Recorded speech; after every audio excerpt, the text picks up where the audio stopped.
Natasha Davini, welcome. Welcome. I'm excited to have you here. Hi, how are you? I'm excited to be here. Tell me a little bit about yourself. What is it that you do and what are you inspired to share with us right out of the gate? So, I am actually most infamously known and notoriously known for my mediumship abilities. I am a psychic medium. I actually work with Crime Stoppers as well as a featured advisor, and I help bring missing people home to their families as well as heal people's grief. But on the flip side of that, I'm also an authenticity coach. So I help women step into their empowerment to be who they are and not who they try to be to fit in. Wow. Those are two very powerful things to be a part of. It is, and it's very rewarding. I love watching not just women, because I have some men clients too. So I can't really just say women, but I love to watch people actually get out of the rat race of conformity and step into their authenticity. There is nothing like seeing somebody take that mask off and be like, oh, well, let my inner child shine. It is beautiful. That's awesome. I'm going to just recheck something because it says it's not going live right now. So if it is, everybody, hi, hold on. But Hi. let me try this one more time.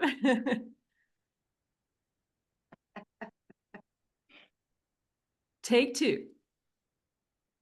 No, I'm just playing. There we go. All right, Natasha Davini, how about we try this again? Even though we thought we were going live, now we're going live.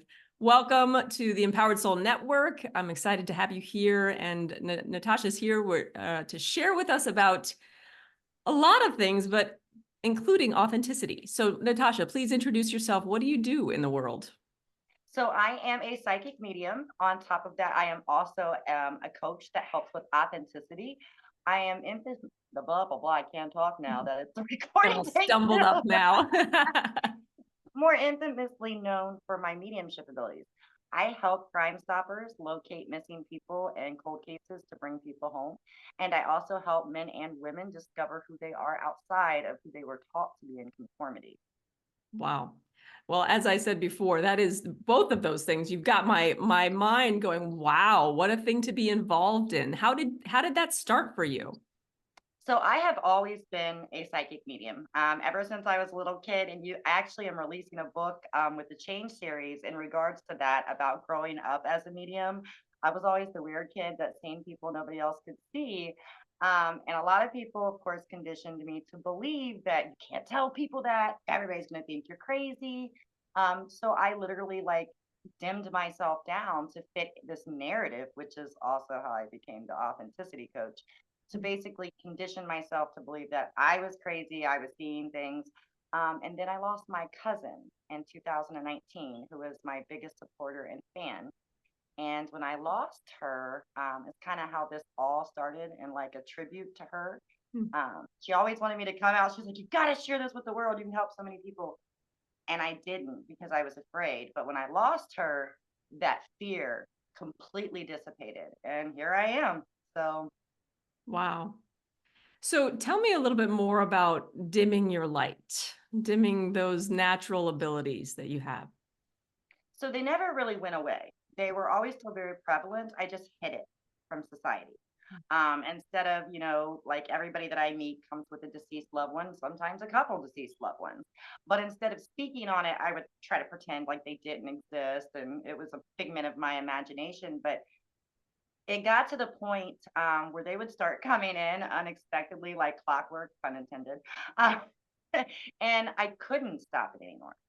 So I started to kind of like do readings per se behind the scenes to people who knew me.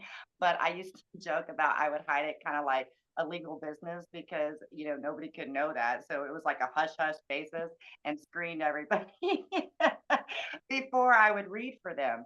But it got to the point when I lost my cousin that, she was never one to dim for light. Hmm. Anybody that met her, just she was contagious. Hmm. Her favorite quote was, living imperfectly in a perfect society will set you free. And Hmm. she really stood in that. And so when I started to come out as a medium, and share this gift with the world, it kind of like dawned on me like so many people mask up every single day just to fit in. And I was tired of fitting in. So now I help other people kind of take that mask off and just dare to be you, because regardless, somebody's going to judge us. You could be the epitome of perfection and they are going to find something to judge you on. So you might as well just live vicariously in your authenticity. Hmm.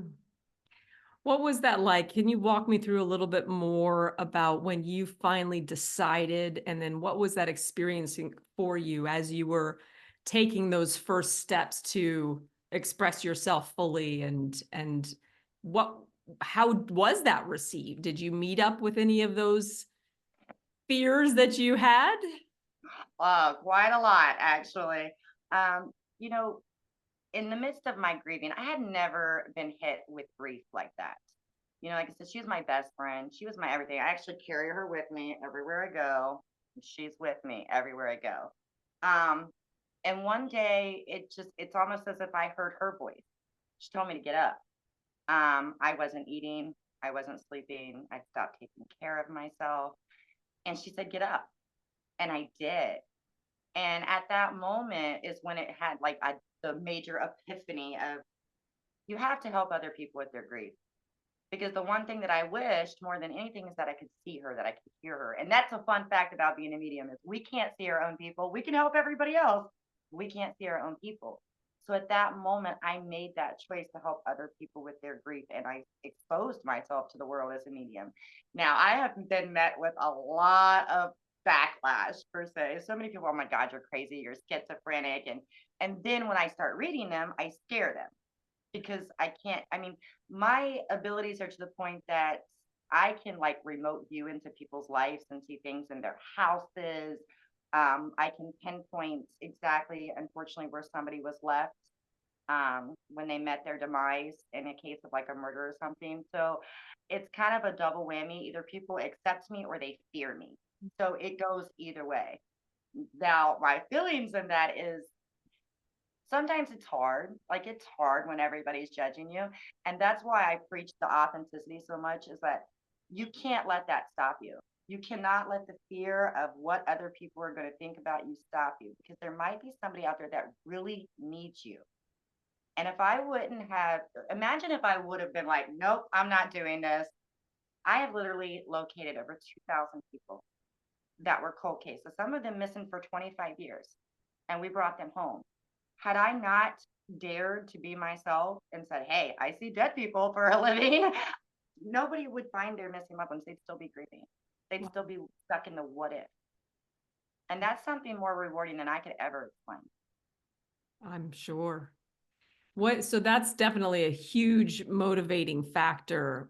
What were some of the other support pieces that helped you or that continue to help you? Because like you said, that's a challenge when people are coming at you like that. So what are some of the things, if people in the audience are listening and they have their own versions, right, of needing to step out and be seen fully?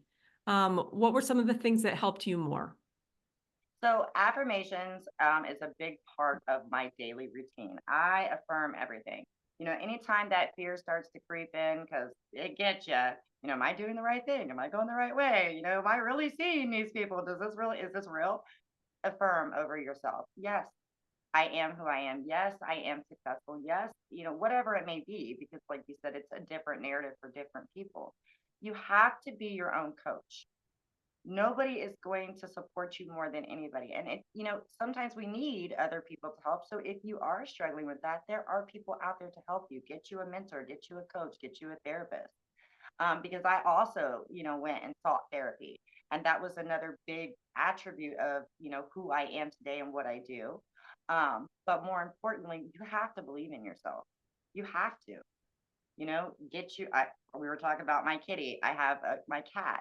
It's another thing. I have 7 children, and they are also a big motivating factor in my life, as well as my support. Because every time I feel like I can't go forward, I look at them, and I have to.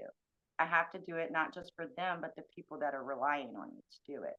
So find your motivation, and it's different for everybody. It could be art, it could be journaling, it could be therapy. Find it and stick to it. Hmm. Don't quit. I love that too, that you talk about what the things that support you, some of those being like your tribe, right? Your support group of people, because if you have a group of people that are all telling you how wrong you are, you need You need that group to say, no, man, we're encouraging you, right? You really do. And when you find your people, stick to them. You know, another thing that I've learned is that, sorry if you guys heard that. Um, Another thing that I've learned is that a lot of people try to focus on the naysayers, but that'll keep you stuck. So focus on the people who support you because they genuinely mean it and they want to see you succeed as much as you want to see yourself succeed. And if you find yourself in situations where you're surrounded by family and friends that aren't supporting you, those aren't your people. Let them go. That's a huge statement right there, isn't it? It is. What have there been things in your life, maybe earlier on? Have you felt like stepping stones in your life where you've been able to let things go, or were there other pivotal moments for you that have Oh, happened? buckle up. um, so I come from a very crazy background. I probably should have my own lifetime series. At the age of 21 years old, I was kidnapped by a pimp. And I had my jaw broken. To this day, I still kind of question, like, how did I live through that? But I lived through that for my purpose of today. Now, I understand that, the darkness also tries to attack us. They do. That was one of those cases where, I had an angel protecting me at that time. I didn't realize it, but he actually kidnapped me and tried to force me into trafficking. By the grace of God, I met this old man that I told him what was going on, and he took me right to the Greyhound station and he sent me home. That was another pivoting moment for me. Survived a narcissist. Yeah. Um, yeah, I was married to one for 10 years of my life, and he was not just a mental narcissist, but he was also very physical. Mm. I had my front teeth knocked out by this man, and a gun put to my head on multiple occasions, but I survived. Mm. There was so many times in my life that I look back now, and I almost died 5 times to be exact. Five. Wow. I was almost murdered 3 of those 5 times. Hmm. So whatever you've been through, you can get through. There are so many times where I should have quit and most people would have quit. I didn't. I went past that. I graduated nursing school when Mm. I was 7 years old. I bought my first house after graduating nursing school. And this was after the incident with the pimp, my family ostracizing me, a lot of my family condemning me, telling me I was Satan himself because I come from a Catholic family. There was a lot, but it just goes to show you that I don't care what your past is, you can get past it as long as you understand that there's going to be trials and tribulations no matter what you do. It's not about focusing on the problem, it's about finding the solution. Mm. Wow. That's quite the perspective given everything you just shared. That's only the half of it. Mhm. Is that, I was do you feel like that is there an underlying theme of strength and resilience for you in life, or what would you theme that for yourself? definitely more perspective of resilience. Now, Mm. at one time, I cannot say that I was this resilient or even this solid in grounding. Um, you know, I was very much in a victim mindset for a very long time. Mhm. I had went through things that most people could never imagine. SA by my own father when I was 13. Um, you know, Other cases of men in my family who just should never have been around children to begin with, let alone walking the earth still to this day, just personal perspective. But there has been a lot of things that I went through that at one point I had to pull myself up and like, what are we doing here? Mm. Because I was very much deeply rooted in that victim mindset. And the turning point was when I lost Lindsay. Wow. Even up until that time in 2019, I can sit here and even after going through nursing school and graduating, I still very much was in a victim mindset. But the resilience came when I actually stopped and faced the biggest hurdle, which was her loss, and realized that, hey, if I can survive everything that I survived in my life, obviously I had a bigger purpose. a purpose that I didn't yet understand, but that purpose was to reunite people or bridge the gap between the living and deceased. Wow. Yeah, yeah. And I'm still smiling. And you're still I'm smiling. still smiling.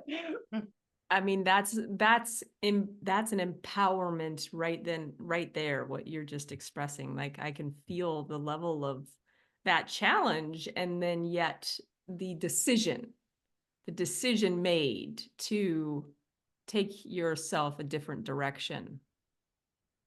It took my power back. Yeah. That's the only, yeah, that's the best way I can explain it is that, instead of allowing the coulda, woulda, shoulda, or, I kept rereading old chapters. Mm, And there was a lot of times that I would ruminate on everything that happened to me. But at some point, I had to stop and be like, this isn't solving anything. Me living those chapters over and over again was doing nothing but bringing more grief and anger and resentment. And for a long time, I was very angry. And the anger stopped the moment that I was like, I don't have to be angry anymore because they can't hurt me mm, anymore. And that's what most people kind of like latch onto. They want to latch on to the pain of the people that hurt them, but they can't hurt us anymore.